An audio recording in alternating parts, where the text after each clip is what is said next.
Hey guys, what's up? It's me, Joshua Russell, once again. Welcome back to my channel. I hope y'all doing well. I hope y'all having an awesome day today. And right now I'm going to be doing another video. This time I'm going to be doing a rant. This time I'm going to be going over a lot of different types of media and why I'm going to be reviewing all my favorite TV shows, video games, and movies. Now when it comes down to movies, so far the 2020s had a few good films. I'm not saying that they're all bad, but a lot of them don't hold a candle compared to the previous movies that were released in the 1970s, the 1980s, the 1990s, the 2000s, and the 2010s. Every year I watch the Golden Globes and the Oscars. I also watch the Grammys for the best music.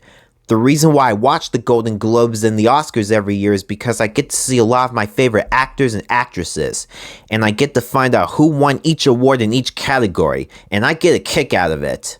The past few decades had so many great movies, and I could pretty much name all of them from the top of my head. I've seen all of the Marvel Cinematic Universe movies from Phase 1 up to Phase 3. Iron Man, The Incredible Hulk, Iron Man 2, Thor, Captain America the First Avenger, The Avengers, Captain America Civil War, Captain America the Winter Soldier, Iron Man 3, Thor the Dark World, Black Panther, Guardians of the Galaxy, Ant-Man, Avengers Age of Ultron, Avengers Infinity War, and Avengers Endgame. I've also seen every single DC Extended Universe movie. Batman v Superman Dawn of Justice, Man of Steel, Suicide Squad, Wonder Woman, Shazam, Black Adam, Aquaman, and Zack Snyder's Justice League. And not only that, I love other Marvel and DC movies like Spider-Man 2002, Spider-Man 2, Spider-Man 3, Batman Begins, The Dark Knight Rises, Batman 1989, Batman Returns, Superman the Movie, Superman 2, Superman Returns, X-Men 2000, X2 X-Men United, X-Men Days of Future Past, Logan, The Wolverine, Deadpool, and Deadpool 2. I also love other movies like Avatar, Watchmen, Zombieland, The Hunger Games, the Star Wars Trilogy, Interstellar, Inception, Hellboy, Hellboy 2 The Golden Army, The Lego Movie, The Lego Batman Movie, Lucy, John Wick Chapter 2, John Wick Chapter 3 Parabellum, 21 Jump Street, 22 Jump Street, The Lord of the Rings Trilogy, The Hobbit Trilogy, Birdman, Whiplash, Mission Impossible, The Indiana Jones Trilogy, Pacific Rim, King Kong 2005, Godzilla 2014, The Matrix, Rise of the Planet of the Apes, Dawn of the Planet of the Apes, War for the Planet of the Apes, Kill Bill, Django Unchained, The Fast and the Furious, and the Harry Potter films.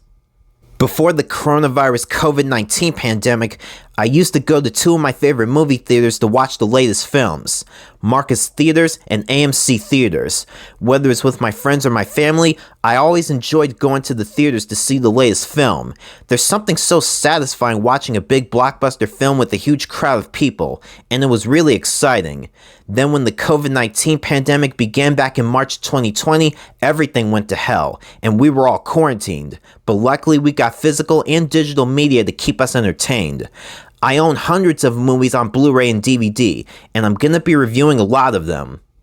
As for video games, I think the PlayStation 3, PlayStation 4, Xbox 360, and Xbox One have the best selection of games. I know the PlayStation 5 and Xbox Series X have some bangers, but the 7th and 8th generation had a lot of great titles. Now I own a lot of video games, and I could pretty much name a lot of them from the back of my hand. Assassin's Creed, Alien Isolation, BioShock, Middle-earth Shadow of Mordor, Middle-earth Shadow of War, Call of Duty, Tomb Raider, Watch Dogs, Mortal Kombat, Gears of War, South Park The Stick of Truth, South Park The Fractured But Whole, Star Wars The Force Unleashed, Star Wars Jedi Fallen Order, Destiny, Destiny 2, Doom 2016, Deadpool, Injustice Gods Among Us, Injustice 2, Marvel Ultimate Alliance, Marvel Ultimate Alliance 2, Mass Effect, Infamous, Uncharted, God of War, The Last of Us, Ghost of Tsushima, Horizon Zero Dawn, Grand Theft Auto 4, Grand Theft Auto 5, Red Dead Redemption 2, LA Noire, Prototype, Bully, Prototype 2, Detroit Become Human, The Witcher 3 Wild Hunt, Ratchet & Clank, Spider-Man Web of Shadows, Marvel's Spider-Man, Marvel's Spider-Man Miles Morales, Marvel's Spider-Man 2, Batman Arkham Asylum, Batman Arkham City, Batman Arkham Origins, Batman Arkham Knight, and Batman the Telltale series. Man, that's a lot of games. In my opinion, I think the 2000s and the 2010s were the best decades for gaming. We've got so many great titles, and we also had events like Gamescom, TwitchCon, and E3. E3, Gamescom, and TwitchCon are considered some of the best gaming conventions because they offer unique and powerful experiences that bring the global gaming community together. E3 is renowned for being the industry's main stage, where major companies like Sony, Microsoft, and Nintendo unveil the newest games, technologies, and announcements that shape the future of gaming. TwitchCon, on the other hand, focuses on the live streaming community, giving fans the chance to meet their favorite streamers, watch live esports tournaments, and participate in workshops that highlight the creativity and connection within the streaming world. Gamescom is a great convention because it combines massive global attendance, major game announcements, diverse programming, industry networking, and international reach, making it the ultimate hub for gaming culture and business. Together, these conventions celebrate innovation, community, and the shared passion that drives the gaming industry forward. Nowadays, companies like Sony, Microsoft, and Nintendo have raised the prices on their games and consoles. I mean, look at what Sony did with the PS5, and look at what Nintendo did with the Nintendo Switch 2, and look at what Microsoft did with the Xbox Series X. Yeah, I know there were some great games that came out this generation like Marvel's Spider-Man 2, Ghost of Tsushima, Ratchet & Clank Rift Apart, and Halo Infinite. But the prices on these games are just crazy. $70? I mean, Jesus Christ. Video games back then were just $60. But raising the price tag up to $70 is seriously pushing it. And game developers are also charging extra for DLC. Alright, now let's talk about how I watch my TV shows. I watch several of my favorite TV shows either by streaming on Amazon Prime, Hulu, HBO Max, or Netflix. I can also watch them on DVD or Blu-ray. The previous decades had so many great TV shows to watch, and there were also great shows that were released in the 2020s as well, and I've seen every single TV show. Family Guy, The Simpsons, Bob's Burgers, South Park, Batman the Animated Series, The Spectacular Spider-Man, Spider-Man the Animated Series, X-Men the Animated Series, Superman the Animated Series, Fantastic Four, World's Greatest Heroes, The Avengers Earth's Mightiest Heroes, Justice League Unlimited, Invincible, The Flash, Arrow, Supergirl, Daredevil, Luke Cage, Jessica Jones, The Punisher, The Defenders, Gotham, Agents of S.H.I.E.L.D., WandaVision, Loki, The Falcon and the Winter Soldier, Breaking Bad, The Walking Dead, Power, Empire, Prison Break, The Blacklist, The Mandalorian, Curb Your Enthusiasm, and Supernatural. The television landscape from the 1990s through the 2020s has been marked by remarkable innovation, resulting in some of the most iconic and beloved shows of all time. In the 1990s and early 2000s, animated shows like The Simpsons, Family Guy, Spider-Man the Animated Series, Batman the Animated Series, and Superman the Animated Series redefined storytelling through sharp satire, emotional depth, and bold visual styles.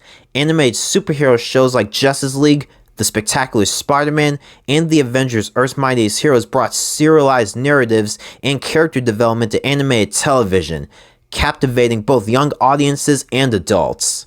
The live-action superhero shows like The Flash, Arrow, Supergirl, and Agents of S.H.I.E.L.D. expanded the superhero genre on network TV, while Breaking Bad, Prison Break, and The Walking Dead exemplified the rise of prestige television, offering complex character arcs and morally ambiguous storytelling. The 2010s and 2020s saw the streaming revolution with platforms like Netflix, Disney+, HBO Max, and Amazon Prime enabling shows like Daredevil, Jessica Jones, The Mandalorian, and WandaVision to push creative boundaries with cinematic production values and serialized storytelling. This era also embraced diversity and innovation, as seen in TV shows like Invincible, Loki, and The Falcon and the Winter Soldier, reflecting broader cultural shifts and audience demands. The convergence of technological advancements, changing viewer habits, and the hunger for more sophisticated narratives has solidified this as a golden age of television. So yeah, that's why I'm reviewing all of the TV shows, video games, and movies from the past several decades, because honestly, they meant something to me. They shaped me into who I am as a content creator, a fan, and someone who loves great stories, epic characters, and unforgettable experiences. Whether it's a powerful performance at the Oscars, a jaw-dropping plot twist in a video game, or the insane hype of a comic book movie, I lived through it all, and I want to relive it with you guys. This channel is my way of celebrating the stuff that made growing up in the 1990s, the 2000s, and the 2010s so damn exciting.